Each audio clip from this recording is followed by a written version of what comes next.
repente a gente pode olhar e falar assim, pastor, mas então esse proclamar diz respeito, essa questão do sentinela é Antigo Testamento, né? Hoje a pegada é outra, hoje o momento é outro. Pois bem, só para a gente fixar essa ideia, tá?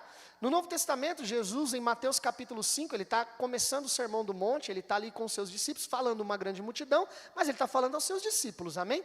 E aí ele chega para os seus discípulos e ele vai dizer o quê? Vocês são, o que eles são? Vamos na ordem do versículo. Vocês são o sal da terra. Vocês são... E aí ele vai usar, né, trabalhar isso com eles, que é o quê? O sal é o que faz a diferença, né? É o que traz a diferença ali. A luz, ele vai dizer assim, ó, tem que iluminar. Se tem trevas, a luz é aquela que tem que estar lá para todo mundo ver brilhando.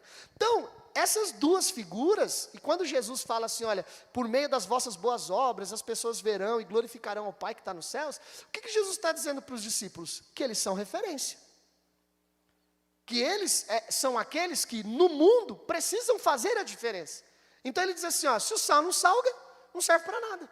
Se a luz não ilumina, não serve para nada. Então ele diz assim, olha, vocês estão lá. E eu estou colocando sobre vocês essa responsabilidade. Ele não vai dizer assim, ó, talvez vocês se tornem.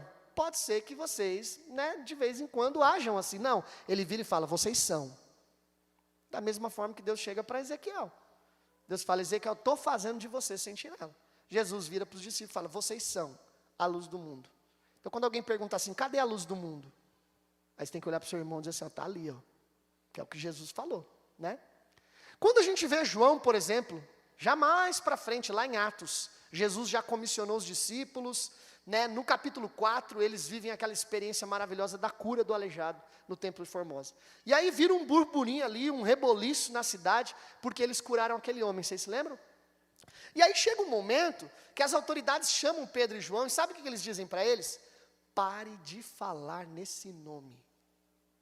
Tá bom, o cara foi curado, não dá para negar, todo mundo conhecia o cara. Anos e anos e anos, ele está aí, nós vamos falar o quê? Mas chega de falar nesse nome. Aí vocês se lembram o que Pedro disse e João? Aí não vai dar não, hein?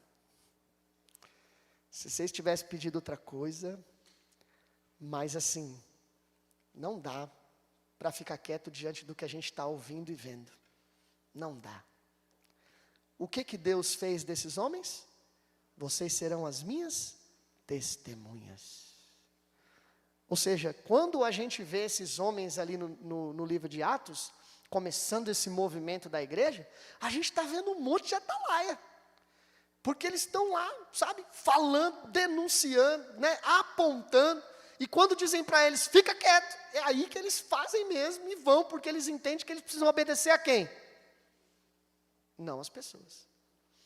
Uma última referência para nós, Paulo, na sua carta aos Coríntios, tem um determinado momento que ele está falando das vantagens ou não de ser um apóstolo.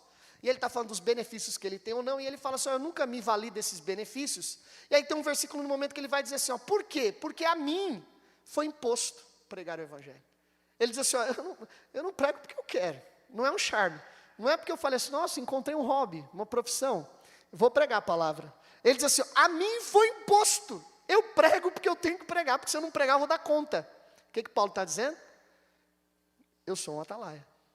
A ele foi dada uma responsabilidade. Se ele não fizesse aquilo, quem iria cobrar dele? O próprio Senhor. Nesse sentido, irmãos, nós entendemos que sim, nós somos, igreja do Senhor Jesus, os sentinelas do nosso tempo. Nós somos os atalaias do nosso tempo. Cabe a nós, como igreja do Senhor, denunciar, apontar, mostrar. Agora veja bem, o texto de Ezequiel 33, o Senhor diz assim, eu fiz você um sentinela, e aí qual que é a ideia? Ele diz assim, ó, quando eu, o Senhor, tiver uma mensagem para entregar, você tem que entregar. Então a mensagem vai vir de quem? A mensagem vai vir de quem, igreja? De Deus. Então eu e você como atalaia, não é só... Porque aí é fácil, né? Fazer coro com o resto da humanidade e ficar dizendo assim, olha, nossa, você viu que coisa feia? Isso no nosso país é errado, aquilo também é errado, aquilo também é errado. Não é só isso. Claro que a gente, quanto cristão, sempre vai, né, tá ali pela verdade, pela justiça. Mas é mais que isso. é nós ouvirmos o Senhor. É isso, é isso, Senhor? É isso que eu tenho que falar para o Axuxa? Tá bom. Então tá bom, Deus. E aí eu vou lá e entro, seja na câmara do prefeito, aonde for, seja lá, e cumpro aquilo que o Senhor pede para mim cumprir. Isso é que Deus pede para Ezequiel. É isso que Deus faz com os profetas. E eles vão lá e entregam uma mensagem. Ok? Legal até aqui, gente? Amém? Então, é a nossa responsabilidade. Eu sei que dá o pastor de manhã acho que falou isso, né? Eu sei que dá um pavor assim, porque Ezequiel, quando a gente lê esse texto aqui, irmãos, né?